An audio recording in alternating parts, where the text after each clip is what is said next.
به نام خدا. سلام، امیدوارم که حالتون خیلی خوب باشه. امیرحسین شعبانی نژاد هستم و با ششمین قسمت از آموزش بوتسترپ 5.3 در خدمت شما عزیزان خواهم بود. خب ما توی این ویدیو میخوایم بریم به سراغ مفهومی تحت عنوان Utility Classes در بوتسترپ و ببینیم که Utility Class ها چی هن و چه کاربردی رو برای ما دارن و یکم بیشتر باشون کار بکنیم. خب این تعریفی که اینجا آوردیم رو یه نگاهی بهش بندازیم. گفتیم که Simplifying Styling with Bootstraps Handy Shortcuts. بعد کاری که میخوایم انجام بدیم چیه؟ اینه که بیایم استایل دهیمون رو به واسطه میانبرهای مفیدی که بوتسترپ ایجاد کرده خیلی ساده تر بکنیم. کل ماجرا همینه، یعنی کل سیستم اینه که ما از یک سری میانبر استفاده میکنیم و استایل دهیمون رو ساده تر میکنیم. اما از در واقع دیسپلی تاگلینگ یا اینکه حالا ما دیسپلی رو هاید بکنیم یا نمایشش بدیم و اینها، بحثای مربوط به اسپیسینگ و کنترل ویزیبیلیتی و خیلی از موارد دیگه ای که خب ما میتونیم به واسطه یوتیلیتی کلاس ها اینا رو مدیریت بکنیم. پس این کاربرد یوتیلیتی کلاس هامونه. وقتی هم از اسم کلاس داریم استفاده میکنیم، پس طبیعتاً با یه سری کلاس های CSS سر و کار داریم. یه سری کلاس هایی که از قبل توسط بوتسترپ ایجاد شده، هر کدوم یه کاری انجام میده، ما اینها رو داخل کدای HTML اون استفاده میکنیم و یه بهره ای ازش میبریم. این میتونه شامل مارجین و پدینگ باشه، دیسپلی باشه. عرض به خدمت شما که من البته یه نکته اینجا فکر کنم یه لحظه اشتباه کردم. این دیسپلی اینجا با ویزیبیلیتی فرق داره. من دیسپلی منظورم اشتباه فهم می‌کنم، گفتم که شو کردن یا هاید کردن، در حالی که اشتباه. ویزیبیلیتی همون شو کردن یا هاید کردن. این دیسپلی به معنای در واقع مباحث مربوط به مثلا این که در واقع فلکس باشه یا مثلا نمیدونم به صورت گرید نمایشش بدیم و بحثای این شکلی منظورم هست. خب اما بریم به سراغ این که ببینیم این کلاس ها چجوری میتونیم ازشون استفاده بکنیم. من کدهای HTMLیم رو باز میکنم، اجازه بدید که اون یکی رو ببندم و اینجا یه ذره راجبش صحبت بکنیم. خب این یک المان پیور HTMLیه، درسته؟ من اجازه بدید که این رو در مرورگر بازش بکنم. خب اوکی دیگه، یه حالا متن خیلی ساده ای نوشته شده. میدونیم هم که به خاطر اینکه از بوتسترپ داریم استفاده میکنیم یه خورده فونتش مثلا زیباتر هست. خب برگردیم ببینیم که حالا ما چطوری میخوایم از اون کلاس ها استفاده بکنیم و یه ذره مارجین و پدینگ به این المانمون اضافه بکنیم. خب من قبل از اینی که کدها رو به شما نمایش بدم اجازه بدید که یه در واقع نیو فایل بکنم و راجع به CSS یه ذره صحبت بکنیم. فرض بگیرید من یه المانی دارم، یه سری المان دارم، کلاس مای کلاس رو بهشون دادم و اینجا میخوام که بیام و پدینگ و مارجین به اینا بدم. ما میدونیم ما میتونیم پدینگ ها رو جداگونه مقدار دهی بکنیم، یعنی پدینگ لفت داشته باشیم، تاپ داشته باشیم، باتم داشته باشیم و رایت داشته باشیم. این یه روشش، مشکلی هم نداره. میتونم مثلا پدینگ لفتش 10 پیکسل باشه، نه مثلا رایتش 10 باشه ولی بالا پایین 50 باشه مثلا، مشکلی هم نداره. یه مدلش هم میدونیم که میتونیم در قالب یک دونه پراپرتی پدینگ بدیم که ترتیبش میشه تاپ، رایت و باتم و لفت. اینجوریه دیگه، درسته؟ یعنی من اینو کامنتش بکنم به این نحو ما میتونیم مقدار دهی بکنیم. بیام بگم مثلا پدینگ چه میدونم تاپش باشه 10 پیکسل، رایتش باشه مثلا چه میدونم 20 پیکسل، باتمش باشه 30 پیکسل، لفتش هم باشه مثلا 40 پیکسل. مشکلی هم نداره.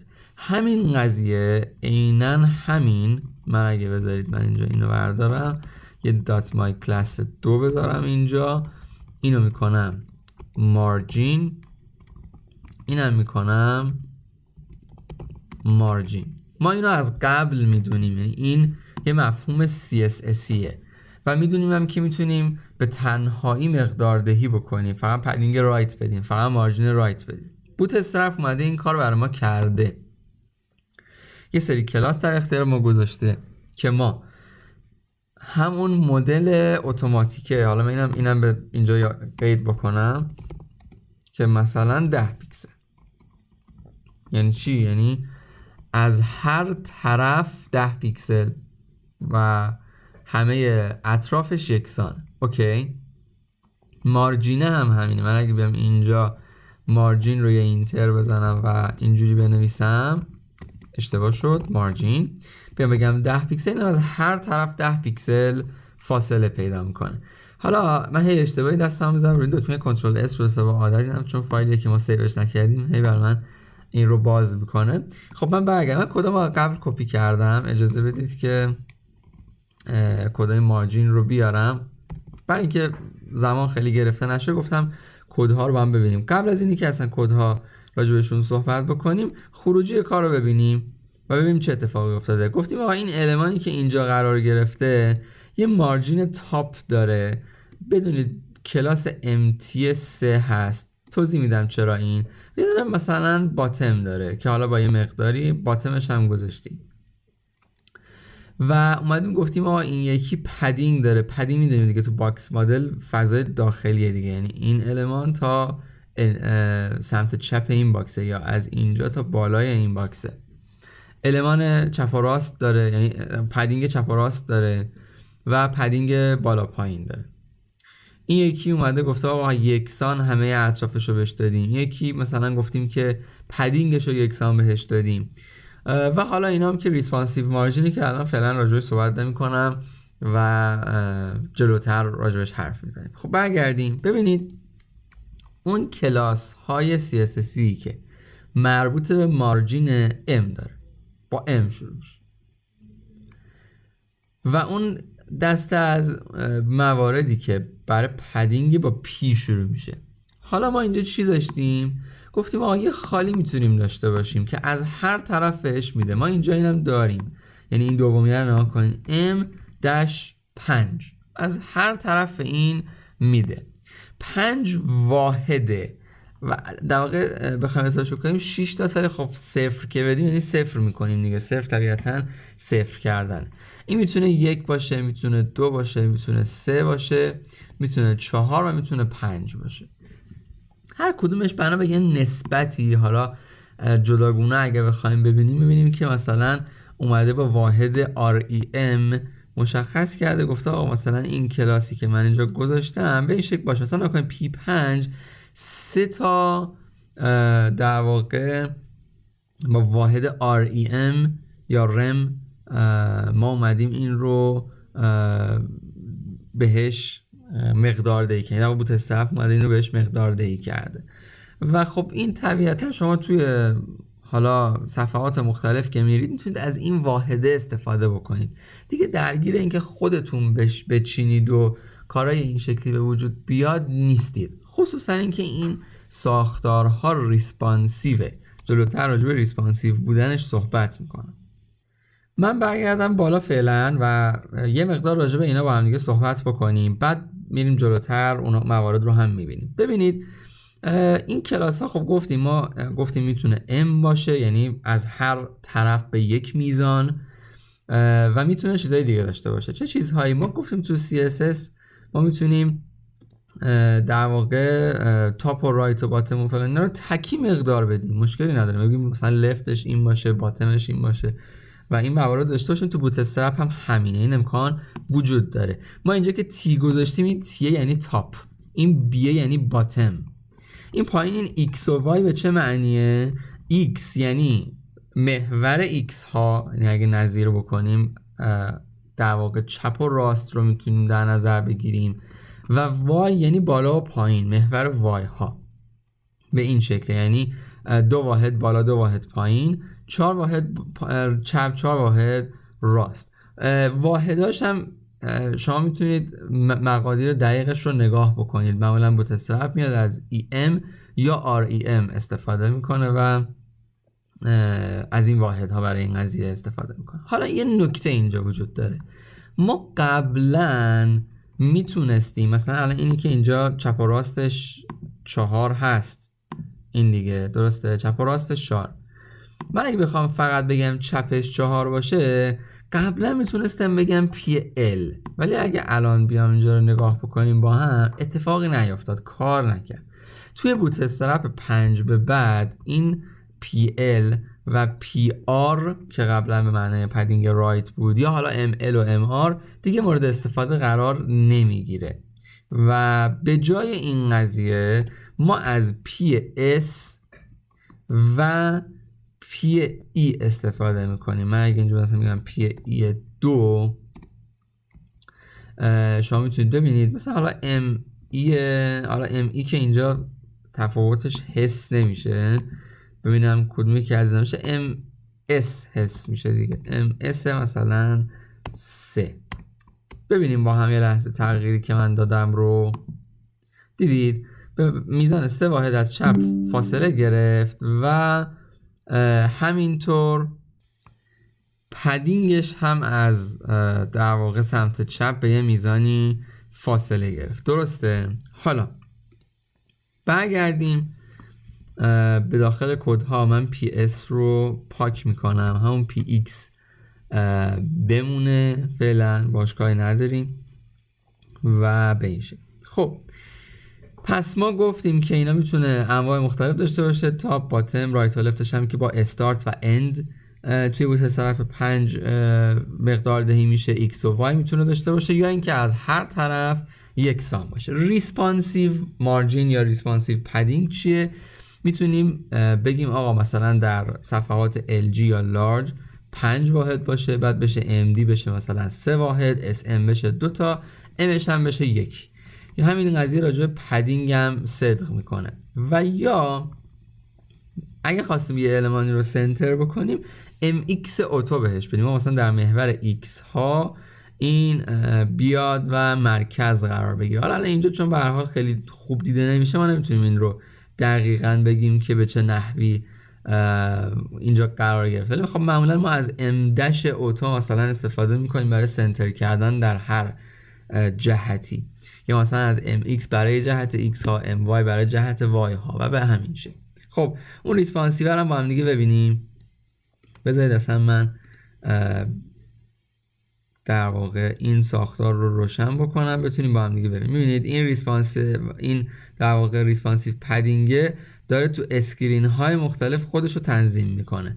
جدای از این که خود اون کلاس هایی هم که ما استفاده کردیم بسته به این که به چه نحوی، یعنی کدوم یکی از کلاس ها رو مورد استفاده قرار دادیم، این ریسپانسیو رو در درون خودش داره. ما وقتی هیچی نمیذاریم یعنی از XS یا اکسترا اسمال به بالا این قضیه اعمال بشه، داریم این منظور رو میرسونیم دیگه. ولی اینجا داریم میگیم از LG به بالا این باشه، یعنی LG و XL در واقع اکسترا لارج. خب این از بحث در واقع مارجین و پدینگ. بریم به سراغ موارد دیگه که باید با هم دیگه ببینیم.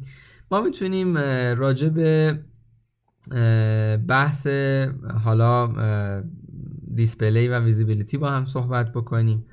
یه المانی میتونه یه کلاس بگیره که با دی شروع میشه، بعد دی دش، حالا این میتونه نان باشه، میتونه اینلاین باشه، میتونه بلاک باشه، حتی مثل این به شکل ریسپانسیو، یعنی تو SM نمایش داده میشه ولی بالاتر از SM یعنی MD به بالا رو نمایش نمیده. خروجه کار رو با هم ما میتونیم که ببینیم و شما مشاهده میکنید که اینجا قرار میگیره اون سومیه نیست، درسته؟ سومیه نیست و من اگر که بیام اینجا کوچکتر بکنم میبینید که سومیه هم نمایش داده میشه. بذارید این بالایی رو من کامنتشون بکنم موقتا که بتونیم بهتر خروجی رو با هم ببینیم. شما مشاهده میکنید که این تو صفحات کوچکتر نمایش داده میشه.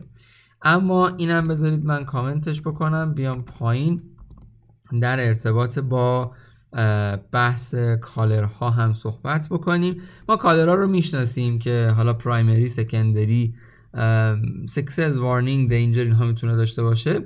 اما اگر از کلاس text dash استفاده بکنیم، این کلاس text dash کاری که برای ما انجام میده این هستش که میاد و به رنگ خود در واقع کالر رو مقدار دهی میکنه. یعنی اون رنگ تکست یه مقداری رو میده، یک رنگ خاصی رو اساین میکنه. اینجا ببینیم با هم، ببینید رنگ تکست من اینجا تغییر کرد به رنگ پرایمری. اون یکی بک‌گراند داره، یعنی یه بک‌گراند زرد داره. این بک‌گراند چجوریه؟ با بی جی شروع میشه، بی جی داش مثلا وارنینگ داش سکسس. این پرایمری و سکندری و وارنینگ و سکسس و این داستان ها هست.